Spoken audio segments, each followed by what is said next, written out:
Hi guys, welcome back to my channel. आज मैं अपने चैनल में आपको बताऊंगी बायोलॉजी प्रैक्टिकल का एक्सपीरियंस क्या था मेरा। तो आज मेरा बायो प्रैक्टिकल था and it was so good, बहुत अच्छा गया। सबसे पहले मुझे बहुत डर लग रहा था, लेकिन जैसे पता चला कि मैम आने वाली है तो मुझे रिलैक्स हुआ, क्योंकि मुझे सर ज़्यादा डर लगते हैं, सर से ज़्यादा डर लगते हैं, मैम से कम। इसीलिए मुझे उतना डर नहीं लग रहा था। फर्स्टली सबसे पहले हम लोग मैम आने से पहले ही एक्सपेरिमेंट एंड स्लाइड प्रिपरेशन दोनों का लिए थे। एक्सपेरिमेंट का क्वेश्चन था, सबसे पहला एक्सपेरिमेंट था DNA isolation and second experiment था क्वाड्रेंट मेथड से population density by quadrant method and third one एक स्लाइड प्रिपरेशन था, एक ही था, वो था pollen germination through China rose. ये 3 था एंड स्पॉटिंग 7 थे, जिनका 7 नंबर का होता है, एक नंबर मिलता है। सबसे पहला स्पॉटिंग था, मुझे उतना याद नहीं है, क्वेश्चन मैं टेलीग्राम में डाल दूंगी। फर्स्ट क्वेश्चन था आई थिंक डिप्लोटीन स्टेज के बारे में था, माइक्रोस्कोप में डिप्लोटीन था, हाँ। And second Ascaris, Entamoeba, histolytica and homologous organ, यही सब।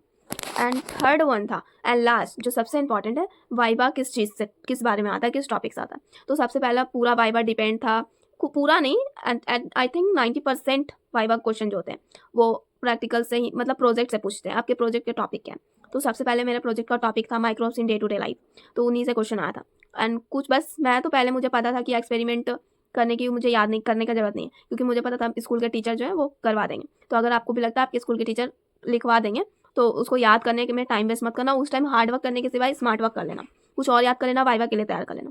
तो सबसे पहला वाइवा में मेरा बारी आई एंड सबसे पहले मेरा टॉपिक था microbes in day to day life. सबसे पहला क्वेश्चन था मैम का, स्मॉल पॉक्स किन 2 वायरस की वजह से होता है, and second one small pox के लिए जो वैक्सीन बनाया गया था सबसे फर्स्ट, वो किन्स ने बनाया था, तो वो भी मैं बता दी, Edward Jenner. And second question था, वो थोड़ा मैम उस टाइम तक प्रैक्टिकल बदल ली थी, प्रैक्टिकल खोल ली थी, तो प्रैक्टिकल से मैम को क्रॉसिंग ओवर दिख गया, तो मैम ने क्रॉसिंग ओवर क्या होता है पूछा, एंड ब्लास्टूला कितने सेल का होता है। एंड एक क्वेश्चन रह गया जो मेरे प्रोजेक्ट से ही था, माइक्रोब्स का यूज़ क्या क्या, तो मैं जो पढ़ी थी microbes in human welfare, house hold production, industrial production, वही सब बताई। एंड लास्ट जो था, मैम पता है क्या हुआ, मेरी तारीफ कर दी मेरी राइटिंग की। हाँ, तो मोस्ट इम्पॉर्टेंट कि मतलब आखिर पढ़ के क्या जाना है, तो आप अपने प्रोजेक्ट से पूरा पढ़ लो। प्रोजेक्ट से ही मैम ने, मेरे जितने भी स्टूडेंट थे मेरे क्लास में, सबके प्रोजेक्ट से ही मैम क्वेश्चन करी थी लगभग।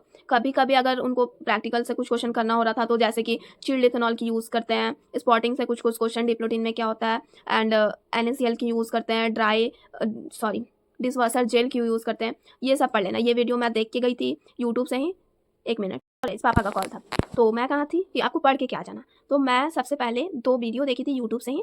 डॉक्टर शुभम सर का आता है, उनका स्पॉटिंग भी था, एक्सपेरिमेंट भी था, और कुछ important question related to spotting and experiment, तो उनसे क्वेश्चन मैम पूछ रही थी, बट मेरे से नहीं की, तो मैं वो पढ़ के गई थी, तो आप वो पढ़ के जा सकते हो। एंड अपना जो प्रोजेक्ट का टॉपिक है उसको आप पूरा अच्छे से करके रखो, उसी से क्वेश्चन आता है, एंड बाकी कुछ नहीं, बाकी सारा ठीक होता है। एंड सबसे ज़्यादा डर कब लगता है पता है, जब इंटरनल से, तो आप जब एक्सटर्नल से आप कर लोगे रिलैक्स हो जाओगे, लेकिन आपके इंटरनल आपके सामने बैठे हुए हो। आई थिंक मेरे टाइम तो वो कॉपी चेक करने लगे थे स्पॉटिंग वाला, तो वो नहीं थे, बट उस टाइम आपको डर लगेगा अगर आप मेरे जैसे हो तो मिलते हैं 29 को, जब मेरा फिजिक्स एंड इकोनॉमिक्स प्रोजेक्ट का प्रैक्टिकल है, एंड देखते हैं क्या होता है, मैं आके बताऊंगी। Bye bye.